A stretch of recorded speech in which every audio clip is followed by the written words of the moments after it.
내가 주께로 지금 가오니 십자가의 보혈로 날 씻어 주소서. 약하고 추해도 주께로 나가면 힘 주시고 내 추함을 보시서 주시네. 내가 주께로 지금 가오니 십자가의 보혈로 날 씻어 주소서. 나로라 하심은 온전한 믿음과 또 사랑함과 평안함 다 주려 함이라. 내가 주께로 지금 가오니 십자가의 보혈로 날 씻어 주소서.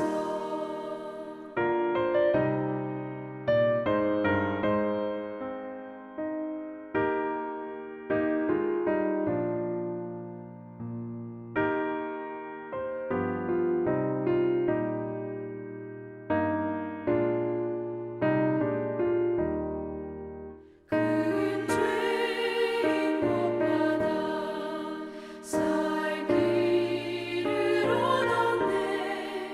한없이 넓고 큰 은혜 베풀어 주소서. 내가 주께로 지금 가오니 십자가의 보혈로 날 씻어 주소서.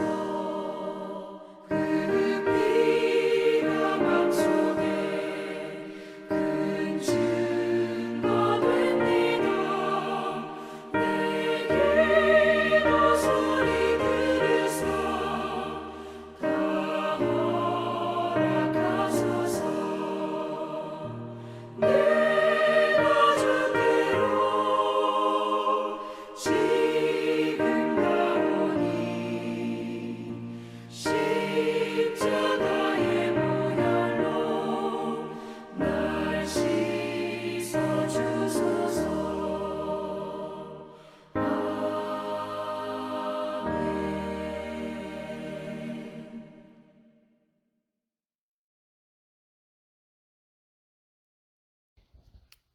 이 시간 하나님의 말씀 사도행전 23장입니다. 사도행전 23장 12절부터 우리 35절 마지막까지 말씀인데요. 우리 말씀 봉독은 12절부터 14절까지 세 절만 읽도록 하겠습니다. 사도행전 23장 12절부터 14절 제가 읽겠습니다. 날이 새매 유대인들이 당을 지어 맹세하되 바울을 죽이기 전에는 먹지도 아니하고 마시지도 아니하겠다 하고 이같이 동맹한 자가 40여 명이었더라. 대제사장들과 장로들에게 가서 말하되 우리가 바울을 죽이기 전에는 아무것도 먹지 않기로 굳게 맹세하였으니. 성경 로마서 8장 28절에 보면 이런 말씀이 있습니다. 우리가 너무 잘 알고 있는 말씀이죠. 우리가 알거니와 하나님을 사랑하는 자, 곧 그의 뜻대로 부르심을 입은 자들에게는 모든 것이 합력하여 선을 이루느니라. 이것은 하나님의 백성은 좋은 일이든 안 좋은 일이든 전부 우리에게 유익이 되게 하신다라는 말씀입니다. 하나님은 그분의 백성에게 가장 좋은 것을 주시는 분이십니다. 이것을 하나님의 섭리라고 우리는 말하죠. 오늘 말씀을 통해서 그 하나님의 섭리를 우리가 다시 한번 깨닫고 살펴보기를 원합니다. 오늘 말씀은 두 부분으로 나눌 수 있겠습니다. 첫 번째는 12절부터 22절까지의 말씀인데요. 이 말씀 안에는 바울을 죽이려는 음모가 발각되어서 바울이 죽음의 위기에서 살아나는 장면을 우리는 보게 됩니다. 예수님이 밤에 바울에게 나타나서 용기를 얻으라고 말씀하십니다. 12절과 13절에 그런데 그 다음 날 아침에 40명의 유대인들이 바울을 죽이려고 결사대를 조직한 것을 보게 되죠. 이 사람들은 바울을 죽일 때까지 자신들은 먹지도 자지도 않겠다고 말합니다. 아무것도 하지 않겠다고 말을 하죠.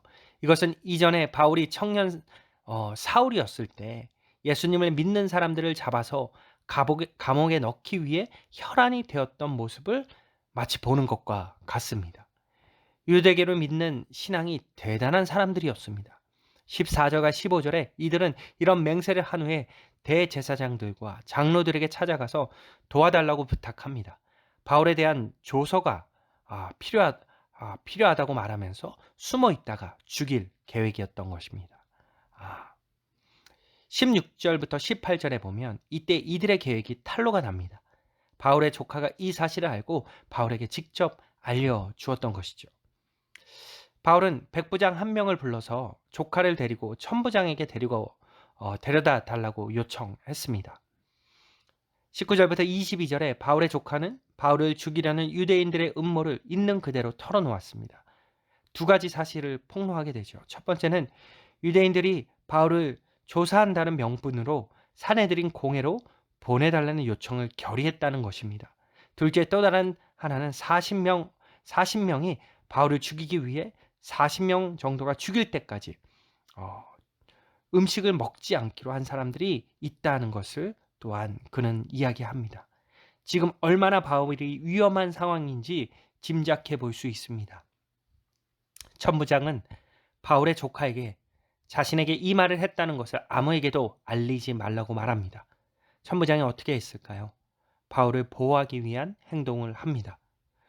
무엇인지 두 번째 문단을 통해서 우리가 알 수 있는데요. 두 번째로는 천부장이 밤중에 바울을 가이사랴로 안전하게 호송하게 됩니다. 23절부터 25절에 보면 천부장은 바울을 가이사랴로 안전하게 호송하기 위해서 큰 규모의 군대를 급하게 조직합니다.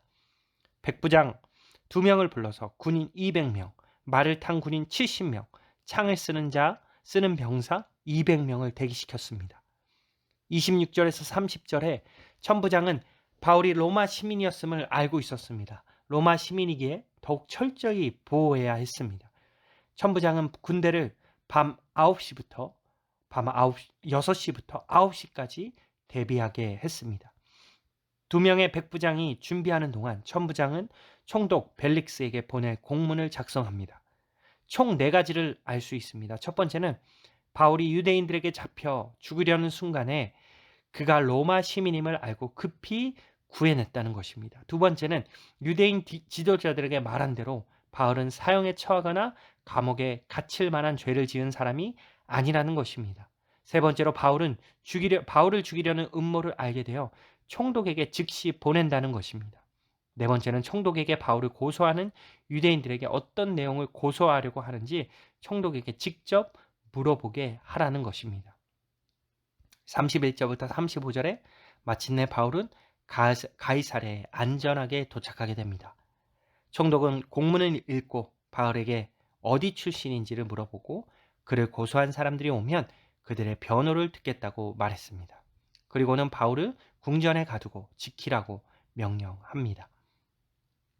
하나님은 복음을 전하는 바울을 지키기 위해 또다시 놀라운 방법으로 바울을 지켜주었습니다.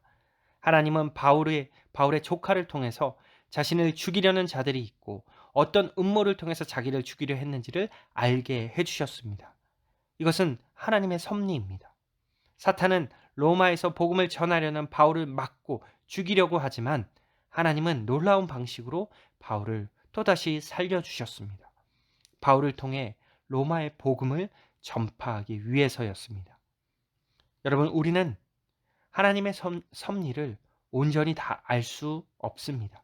우리가 어려움에 처했을 때 우리는 하나님이 이렇게 도와주시고 저렇게 역사해 주셔야 해라고 생각하기도 합니다. 하지만 생각한 대로 그런 일이 일어나지 않을 때가 많습니다. 어쩌면 대부분이 우리가 기대한 대로 하나님의 도우심이 나타나지 않을 때가 대부분일 것입니다. 그런데 신기한 사실은 하나님의 방법으로 우리가 어려움에서 빠져나오게 된다라는 것입니다. 우리가 생각하거나 기대하지 못한 기묘한 방식으로 하나님의 역사를 경험할 때가 있습니다. 하나님은 모든 것을 하실 수 있습니다. 하나님은 모든 만물을 창조하시고 다스리시는 전능하신 분이시기 때문이죠. 이러한 하나님이 우리의 아버지이십니다. 하나님은 이미 우리를 그리스도 안에서 구원하여 주시고 모든 은혜를 베풀어 주셨습니다. 그리스도 안에 있는 하나님의 은혜는 지금도 우리에게 부어집니다. 여러분, 그러므로 우리가 하나님의 그 협력하여 선을 이루시는 놀라운 섭리를 우리가 신뢰해야 할 것입니다. 여러분, 오늘 하루도 상황에 좌우되지 않고 전능하신 하나님, 일하시는 하나님, 우리의 삶에 섭리하시는 그 하나님을 바라보며 믿음으로 살아가시기를 축복하고 소망합니다. 기도하겠습니다. 하나님 감사합니다. 때로는 우리가 여러 상황 가운데 하나님께 이렇게 구하기도 하고 저렇게 구하기도 하지만 하나님의 놀라운 신 섭리로 우리를 이끄시는 기이한 그러한 일들을 우리가 만나게 되고 경험하게 됩니다. 하나님의 방식으로 하나님의 섭리로 역사하시는 그 일들 앞에서 우리가 순종할 수 있도록 도와주시고 우리가 그 하나님을 신뢰할 수 있도록 하나님 도와주시옵소서. 오늘 하루도 역사하실 섭리하실 그 하나님의 능력과 그 일들을 기대합니다. 감사를 드립니다. 예수님의 이름으로 기도했습니다. 아멘. 이 시간 여러분 각자 기도하는 시간 갖도록 하겠습니다.